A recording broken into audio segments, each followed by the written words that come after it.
Outro momento de grande importância para mim foi quando acordei de manhã e fui ao banheiro. Quando fiquei em frente ao banheiro, olhando para o espelho, notei que a minha visão não estava normal como o dia anterior. Notei que a minha visão apresentava uns pontos brilhantes, arredondados, em forma de bola transparente, como uma geleia. Aquele estado me deixou bastante preocupado, que cheguei ao ponto de fazer um exame de vista com o Sr. Agemiro, o mais conceituado oftalmologista de Guarabira, no dia seguinte. Ele fez todos os exames que foram necessários e constatou que não tinha nada de anormal com a minha visão, a não ser o normal que apresentava nos óculos. No mais, tudo bem. Aquelas palavras me deixaram mais tranquilo, mas mesmo assim continuei vários dias com a minha visão prejudicada. Na manhã do terceiro dia, após o exame de vista, observei um fenômeno bem interessante na direção noroeste da padaria.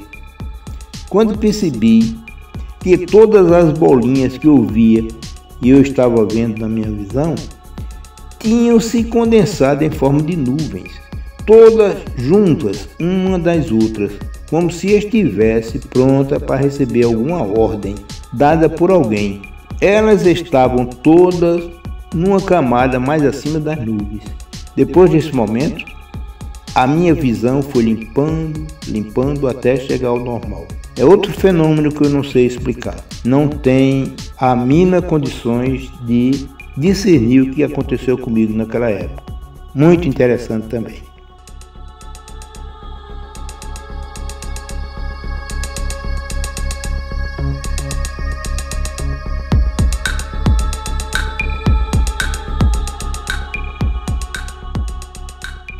Outro acontecimento que aconteceu comigo em casa foi no dia 17 de novembro do ano 2000.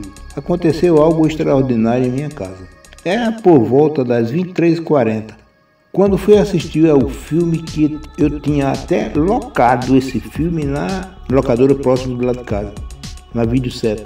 Sentei diante da televisão, desliguei a lâmpada da cozinha e do terraço e a da sala também, onde estava a televisão. Num dado momento, senti uma sensação diferente.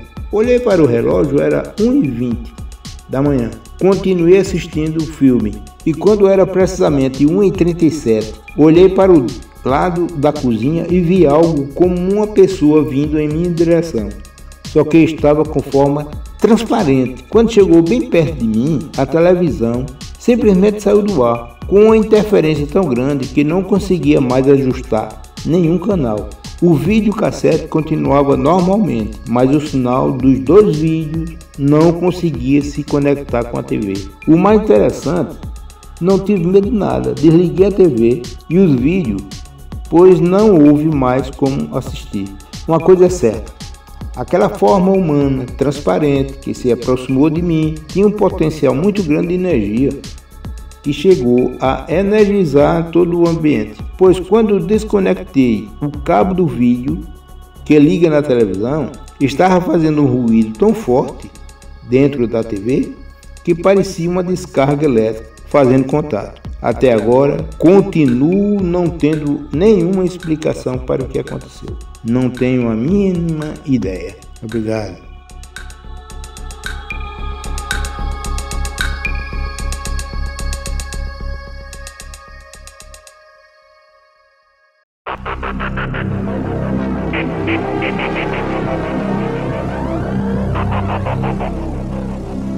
Segue agora a segunda parte do relato de Rafael Rodrigues. Na sexta-feira da mesma semana, eu viajei para Garanhuns, para a cidade de Angelim, que fica ao lado da cidade de Garanhuns, onde meus sogros moram, seu Antônio e Dona Ju. Falei com eles que tinham pedido a filha em casamento, tudinho, aquela velha história, bênção e casamento, coisa séria. E a gente voltou para a cidade. Quando eu cheguei na cidade, já na segunda-feira, a gente passou o fim de semana lá. Na segunda-feira a gente enfrentou um carro particular e a gente veio, né?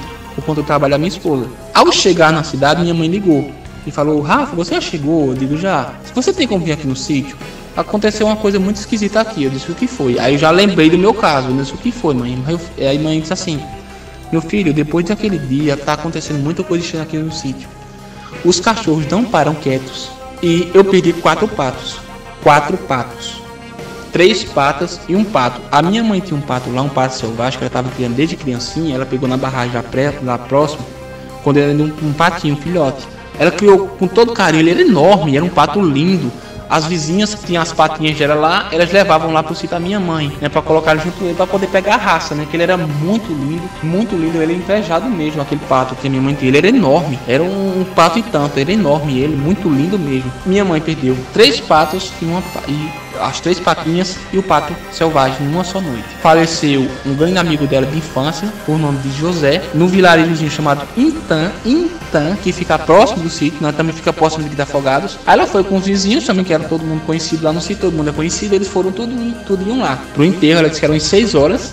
Quando eles voltaram, era por volta aí das 10h30, 11 horas. Ela chegou, normal, tava tudo ok, os cachorros estavam na frente de casa, né? Tava ali na frente de casa. Ela não notou nada estranho. No outro dia de manhã acordou, fez café, tomou, foi lá, soltou os animais, as galinhas para comerem, para ciscarem ali na frente de casa, né? Quando ela fez isso, né, ela não deu falta das patas. Aí ela olhou para lá, olhou para cá, aí foi aí que ela começou a sentir falta. Ué, cadê as patinhas? Aí começou ela, meu sobrinho e minha tia procurar os animais. Ela foi até no chiqueirinho, chiqueiro. Eu não sei aí no sul, né, nas regiões aí, como é que chamam? Aí chamam galinheiro, né? Aqui a gente chama chiqueiro de galinha. Chiqueiro porque um galinheiro ele é pequenininho, né? Aqui chama chiqueiro porque ele é um pedaço maior, bem maior. Parece um curral, né? Só que é tipo uma fortaleza. É a tela cercando. Embaixo, aonde a tela termina no chão, a gente puxa mais ali 1 metro, cava um buraco no chão, puxa mais 1 metro de tela, coloca arame farpado e cobre com pedra e terra, que é para as raposas não cavucar. Em cima, a gente lacra para os gaviões e os carcarás, que é o gavião daqui do sertão, eles não pegarem os pintinhos e os bichos mais novinhos que tem dentro do chiqueiro das galinhas. Minha mãe foi até o local e encontrou sim as patinhas dela lá. O incrível é isso aqui, ó. Tinha uma pata morta do lado da tela, só que pro lado de dentro. A outra pata estava morta, encostada na tela, só que pro lado de fora do chiqueirinho. A terceira pata já estava morta a alguma distância, com poucos metros dessas duas. E o pato velho, o pato selvagem, já estava morto, já bem no pezinho da cerca, que vai pro terreno do vizinho, onde tem um capim seco alto, não tem um capim bem alto lá seco. O incrível é que todos tinham o mesmo ferimento. Galera, o mesmo ferimento, buraco no peito e sem uma única gota de sangue, entendeu?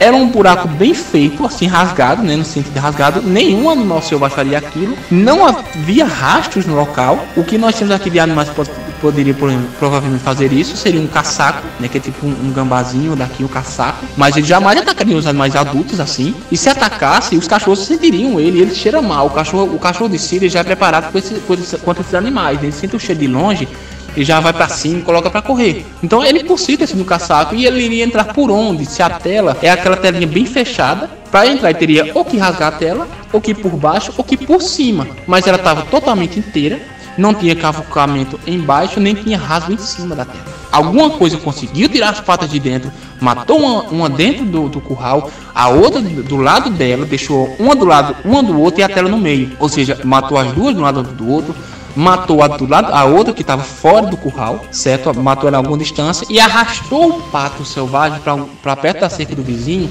e matou ele lá. O incrível, não havia sinais de luta, ou seja, como se os animais tivessem sido encantados, enfeitiçados, sei lá. Não havia sinais de luta para um pato selvagem do tamanho do pato que a minha mãe tinha. Ele era um pato que ele não era muito dócil, era bem bravo mesmo. Ele só era dócil com a minha mãe, mas ele era muito bravo mesmo. Você desse as costas para ele abria as asas e tipo, vinha pra cima, igual um ganso, né? Ele vinha pra cima de você mesmo. Mas ele tava com um buraco no peito, sem uma única gota de sangue. Aí eu fui lá, veja só, foi sexta-feira que eu viajei, passou sexta, sábado, domingo. Segunda-feira à tarde foi que eu fui lá. Já devia estar fedendo, devia estar podre, né? Ela enterrou vários. Eu não tinha na época um celular com câmera, né? Infelizmente não pude tirar fotos na época. Já deviam estar estragados, né? Os animais, de cavalos, mas galera, eles estavam perfeitamente intactos. Eles não haviam sequer apodrecido embaixo da terra quente, entendeu? Eles estavam inteiros, gente, do mesmo jeito que minha mãe havia enterrado. Eu fiquei perplexo com aquilo, não tinha uma única larva roendo o corpo deles. Meu sobrinho Pedro, ele foi além, né? Antes eu cheguei, ele pegou o pato velho, escondido da minha mãe, colocou numa pedra e ficou observando. Os urubus e os abutres, eles sentiam o cheiro da carniça, mas eles vinham, davam um rasante e subiam e iam embora. Simplesmente iam embora mesmo, para longe mesmo. Eles desciam, davam um rasante e iam embora, entendeu? Simplesmente caíam fora. E ficou nessa história aí. Eu fui lá, eu vi os animais, o mesmo buraco no peito, todos eles, né? O mesmo ferimento. E aí o que acontece? Depois disso aí, minha mãe, ela não quis mais ficar lá no sítio. Mas antes de ela vir embora pra rua, o gato dela foi atacado, o gato dela, o que ela tem um daqueles gatos bem bonitões, fofão, né, aquele bem peludão, fofão, foi atacado, alguma coisa atacou o gato, tentou morder assim embaixo, tinha 2 furinhos embaixo, assim, do peito dele, onde fica o coração, né, do lado esquerdo, o lado direito, não sei direito quando é que fica o coração do gato, mas estava assim, perto do coração dele, tinha 2 furinhos, e a coxa do gatinho atrás, gente, a coxa mesmo, alguma coisa tinha arrancado a pele inteira da coxa do gato, e tinha 2 furinhos na coxa do gato e um terceiro já quase dando a volta na coxa dele, e a coxa do gato estava branca, como se não tivesse uma única gota de sangue. Não era o nervo da perna do gato, era branca como se não tivesse sangue. Ele chegou com a perninha praticamente pendurada. Passou 2 dias, eu fiquei lá no sítio com a minha mãe, o gato adoeceu e morreu. Ele não passou de 2 dias. Tudo que a gente colocava de remédio não dava certo. Nada estava dando certo pro gato. Ele simplesmente adoeceu e morreu, certo? Os cachorros a noite inteira não paravam de latir. A noite inteira. E era latindo, volteando a casa. Eles ficavam tipo que arrodeando a casa da minha mãe. E aí não teve jeito, minha mãe ela veio morar na cidade. Quando ela veio pra cá, pra cidade, ela tem uma casa aqui na cidade que já era dela, então ela veio pra mesma casa que era dela. Antes de ela vir pra cá, eu decidi, tipo, que montar uma tocaia pra pegar o animal, né? E aí eu fiquei de tocaia na porta da cozinha, que ela já veio colocar na porta nova, né? Que foi a porta que eu falei pra vocês, agora há pouco, que ela tinha tirado, colocou a nova. Eu subi numa cadeira e ficou a brecha de cima do batente. E eu fiquei olhando lá pra fora. A lua tava bem clara, era de lua cheia. E eu tava cochilando, tava aí minha tia, que era deficiente. Ela tava deitada e os cachorros começaram a latir. E correram direto pra porta da cozinha.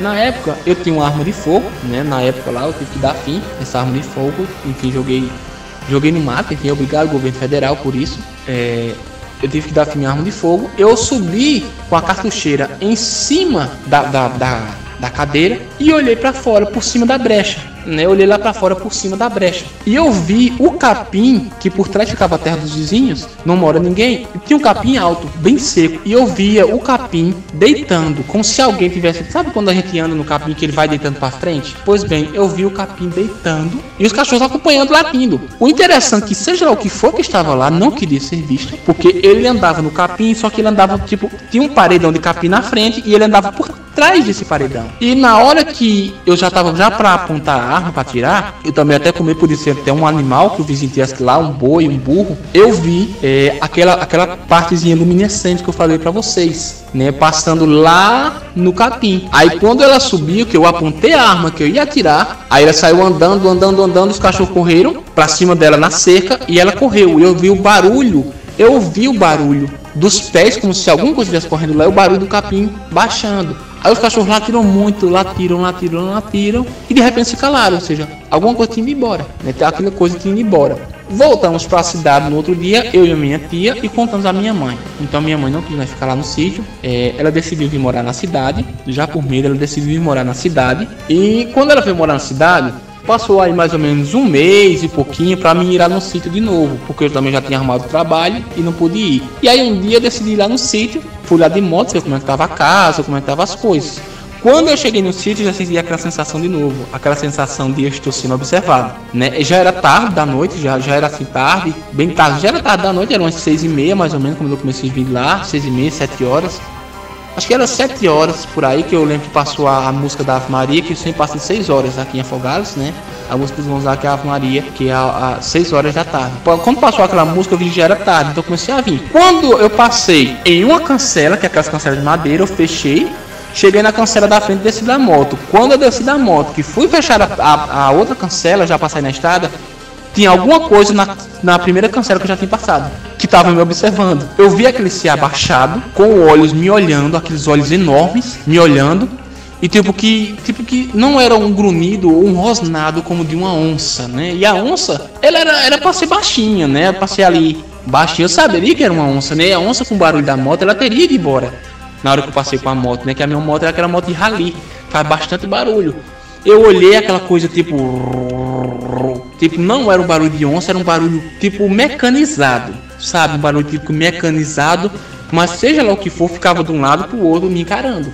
Aí eu corri, subi na moto e aí piquei a mula mesmo, acelerei a moto. E quem tem moto, eu acredito que aqui no grupo tem gente que tem moto, sabe como é perigoso andar de moto em sítio, né? Por conta das estradas que são ruins. E imagine você numa moto de rally. O farol da moto de rally não é lá essas coisas, abre aspas, é praticamente um decalque. É o farolzinho pequenininho, mas gente, eu vinha cuspindo fogo nessa estrada. Eu olhava para trás, eu escutei perfeitamente o mato sendo quebrado, derrubado dentro da mata, da caatinga. E eu ouvi o barulho tipo um pum, sabe, pum, como se alguma coisa tivesse pulado na estrada. E eu acelerava a moto, eu olhei para trás e vi aquela coisa enorme vindo atrás de mim, né, que mais parecia era tipo um ser humano, só que bem mais forte, tipo mais corpulento. E ele vinha correndo mesmo, assim, era para pegar mesmo. E eu acelerava, a moto chegou na última marcha, eu acelerava. Quando eu olhava, aquela coisa estava praticamente do lado da moto, me olhando de baixo para cima, entendeu? Tipo, que estava me olhando de baixo para cima. Consciência assim, eu conheço você. E eu acelerava, e ai meu Deus, aí eu tinha uma estradinha pequena que vai dar numa escola lá do sítio, escola do sítio Santo Antônio. Aí eu virei, entrei. Quando eu cheguei nas primeiras casas, onde sai de frente da escola, aquela coisa foi diminuindo. Quando eu parei na curva, que eu olhei para trás, ele estava de pé, já dentro do mato. Ele ouviu os cachorros latir, eu acredito que foi primeiramente Deus, segundo os cachorros lá das casas lá, ele ouviu os cachorros latindo. Ele ficou de pé, ele era bem alto, isso é o que eu posso garantir a vocês, ele era muito alto. Eu acho que aí uns 2 metros ou mais ou menos, eu não sei bem dizer. Ele simplesmente olhou para mim, virou de lado, olhou de novo, olhou para a estrada de onde eu tinha vindo e foi embora. E eu poderia ouvir, e eu ouvia perfeitamente o barulho dele indo embora, as pisadas dele andando normal. Aí eu andei na moto, acelerei, eu cheguei na casa da minha noiva, a Aline, ela estava morando numa casa alugada, onde tem uns amigos da família da gente, morava na mesma casa. Ela morava nos fundos da casa de uma senhora chamada Lúcia. Eu cheguei, encontrei na porta de casa Dona Lúcia e o marido dela, Gonzaga. Eles olharam pra mim e disseram, cara, o que aconteceu? Você tá branco igual algodão, rapaz? Vi uma alma, eu disse, se eu não vi uma alma, então cheguei perto, né? Na hora, a Aline veio lá, trouxeram água com açúcar, eu contei o que aconteceu. E eu fiquei aterrorizado com aquilo ali, né? Eu aterrorizado com tudo aquilo. Na hora, eu não sabia o que era aquilo. Né? Eu não sabia o que era aquilo, não sabia o que estava acontecendo. Eu vim para casa, guardei minha moto e fui descansar, né? Eu não tinha ido com minha moto na primeira vez lá, quando eu falei para você, eu peguei a do meu irmão, porque quando eu fui na primeira vez, minha moto estava no concerto. Só pude pegar ela quando eu voltei de Garanhuns, né? A do meu irmão é 150, né? A minha é uma moto Bros de rally, que eu uso para fazer rally. Era toda padronizada para rally, né? Então desse tempo para cá, começou a acontecer várias coisas estranhas, inclusive aqui próximo da minha casa. Toda noite de lua cheia, eu vou fazer esse grande favor para vocês, eu vou gravar para vocês ouvirem na íntegra como é a situação aqui. Toda noite de lua cheia. Os cachorros aqui na rua não dão sossego. Lá tem a noite todinha. E eles vêm daqui de trás da minha casa. Atrás da minha casa tem uma fazenda que vai quilômetros de terra, entendeu? E essa fazenda, ela tem um caminho que eu vim do sítio, ele vem falar, e aqui, entendeu? Perto da minha casa. E essa fazenda é enorme, ela vai quilômetros e quilômetros de terra dentro, não mora ninguém lá. O dono da fazenda mora já lá na frente, perto das casas que dão acesso à rua principal, a rodovia principal. E aí fica quilômetros e quilômetros, terra dentro, né? E desse dia pra cá, realmente não tivemos mais sossego, né? E eu achei que realmente havia acabado aquilo ali. Eu digo, pronto, eu vi aquilo, não vou mais lá no sítio, acabou. Mas não, gente, não acabou não, certo? Não acabou mesmo. Eu vou contar pra vocês agora, só que eu vou esperar vocês ouvirem primeiro esse áudio. E eu vou contar pra vocês o que aconteceu quando minha esposa, a gente já tinha sido casado, né? Passado algum tempo depois, a gente casou. Passado mais uns 9 meses por aí, minha esposa estava grávida, teve meu filhote Benjamin. E foi uma gravidez bem complicada. A gente teve que ir para Recife, fazer uma cesariana, que meu bebê é um bebê gig. Ele passou do tempo de nascer e ele cresceu demais. Então minha esposa teve que ficar em observação lá na cidade de Garanhuns, né? A gente ia ficar lá até ela melhorar, né? Foi pro Recife, e do Recife fomos para Garanhuns, que tava na casa dos pais dela, né? Lá na cidade de Angelim, como eu falei para vocês no começo. E ela ficou lá, né? Eu vim na frente, eu tinha 5 dias de folga do trabalho, né? Por conta do Ministério do Trabalho, eu vim na frente, descansei esses 5 dias para poder voltar a trabalhar. Mas no dia de buscar ela, eu fui buscar ela lá em Garanhuns. Mas eu vou esperar vocês primeiro ouvirem esse relato, depois vou contar para vocês novamente o que aconteceu quando minha esposa chegou aqui. Eu contei esse relato para um rapaz do YouTube, ele colocou aí como sendo um lobisomem que eu tinha visto. Eu comuniquei isso que aconteceu ao exército, eles não me responderam. Eu falei com a polícia, com a Rocan, aqui na cidade de Afogado de Gazeira. Eles falaram que essa criatura aqui já é famosa. E esse bicho, como o policial falou pra mim, esse bicho ali em cima já é famoso, a gente já é conhecido, a gente sabe dele, só que ele nunca fez mal a ninguém. Eu vou deixar vocês ouvirem esse primeiro relato, depois eu conto o que aconteceu quando minha esposa chegou aqui com meu filhinho Benjamin, né, que realmente é outro mistério pra mim, tá? Então ouçam esse primeiro relato meu e tem vários outros que eu vou com todo prazer contar pra vocês, tá, gente? Obrigado, um grande abraço e obrigado pela oportunidade que vocês estão dando aqui para poder eu me abrir com vocês.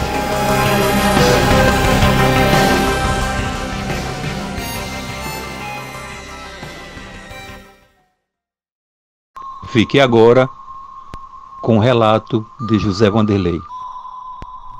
Boa noite, amigos da Ufologia Brasil. Boa noite, Cláudio Honor. Obrigado mais uma vez pelo convite. Hoje nós vamos relatar um fato que aconteceu em 1949 aqui no Brasil. Não é à toa que nós somos um celeiro de avistamentos, de contatos extraterrestres. E este é um caso bem diferente e muito interessante, porque ele relata alguns fatos que jamais foram ditos em outros relatos. O nosso amigo Mário Restier, do Rio de Janeiro, estava voltando de uma cidade vizinha quando uma luz passou sobre as árvores e logo em seguida, a poucos metros dele, pousou. Como era muito curioso, começou a se aproximar e viu dois seres descendo de uma rampa e de uma abertura que se fez da nave. Mentalmente, esses seres falaram com ele, dizendo que ele não tivesse medo. E esses seres, sabia que Mário acreditava em extraterrestres, que acreditava neles, e o convidou para conhecer a nave, com gestos simpáticos, demonstrando que seria ele bem-vindo. Mário, ainda muito receoso, perguntou aos extraterrestres: "Vocês acreditam em Deus?" E os extraterrestres, em sua mente, respondeu: "Deus é um só em todo o universo." Mário então tomou coragem e subiu a rampa, entrando na espaçonave, naquele objeto, naquele disco voador. E lá ele viu grandes painéis muito bem estruturados, cheios de botões, bem equilibrados. Chegou até uma sala onde ele conheceu todo o sistema de navegação, pois mostrava todas as funcionalidades da nave, tudo através desse painel. E maravilhado, ele ficava olhando, vendo cada detalhe. Foi quando um dos tripulantes o convidou para ir conhecer o planeta deles. Mário, ainda muito receoso, perguntava qual era a garantia que ele tinha que nada e nenhum mal iria acontecer com ele e que ele retornaria. Então aqueles tripulantes o acalmaram e lhe convenceram que nada de mal iria lhe acontecer. Mário então topou fazer a viagem com eles. E eles então caminharam para uma outra sala, orientando a Mário sobre todo o trajeto que iria acontecer até o planeta deles, até chegar numa sala onde existia uma espécie de banheira cheia de um líquido verde, e eles ali diziam que Mário tinha que se deitar deixando apenas a cabeça do lado de fora, porque aquele líquido verde iria proteger o corpo humano que não está preparado para grandes viagens com grandes velocidades. Além de tudo, iria nutrir este corpo. Então Mário fez, deitando-se naquela banheira, e logo em seguida a aeronave saiu do solo e começou a ganhar os céus. Foi quando Mário já adormeceu. E um tempo depois, Mário é acordado já chegando próximo ao planeta, e retiraram Mário da banheira e levaram para uma outra sala, onde existia um equipamento que lhe secou não só as roupas, mas todo o seu corpo em segundos. Mário recebeu um uniforme igual daqueles tripulantes e desceu da nave. Logo ao descer, observou que estava numa espécie de hangar, onde tinha muitos OVNIs de tamanhos, modelos e formatos completamente diferentes. Via ao longe um grupo de pessoas, um grupo de seres que estavam sentados numa espécie de poltrona conversando. E ao caminhar, viu que uma porta, ao se abrir, vinha alguns outros seres o aplaudindo. E ele, surpreso com aquela recepção, perguntava o porquê daquela recepção tão calorosa. E foi-lhe explicado que ele era o terceiro humano a pisar naquele planeta. E começaram a conversar e o convidaram para conhecer a cidade.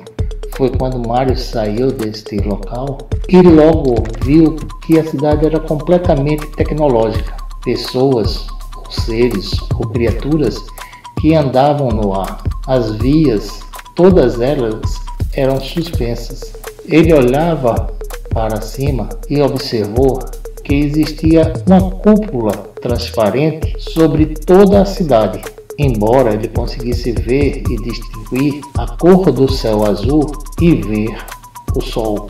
Levaram Mário para uma espécie de biblioteca, onde ali ele viu também, através de um painel, toda a história da Terra, desde a antiguidade até os dias de Mário, passando pelas guerras, ambições, os valores morais, as espécies, os mares, as montanhas, tudo relativo à Terra, o seu globo terrestre, todos os animais. E ali ele, maravilhado, passou algum tempo.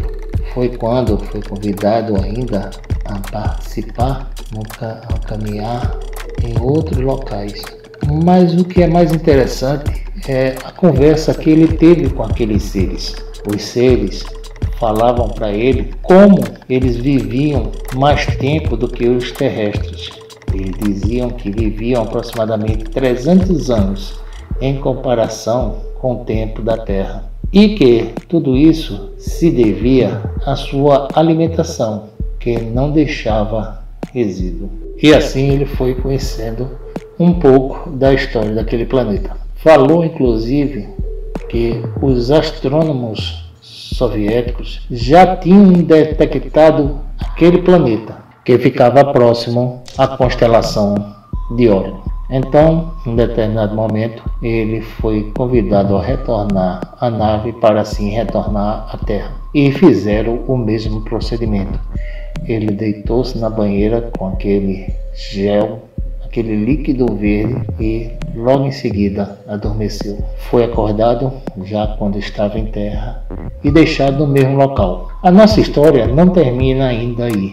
Mário correu de volta para a casa do pai para falar sobre tudo aquilo que tinha acontecido. E ao entrar em casa, todos ficaram surpresos. E Mário não entendia por que aquela surpresa. Foi quando ele descobriu que ele tinha passado 4 meses desaparecidos. Embora para ele não tinha passado pouco mais de 2 horas.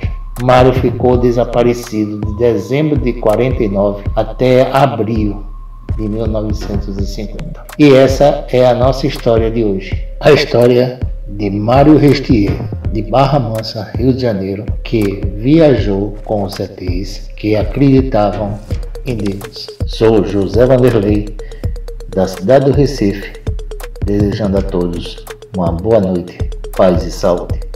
Até a próxima. Obrigado.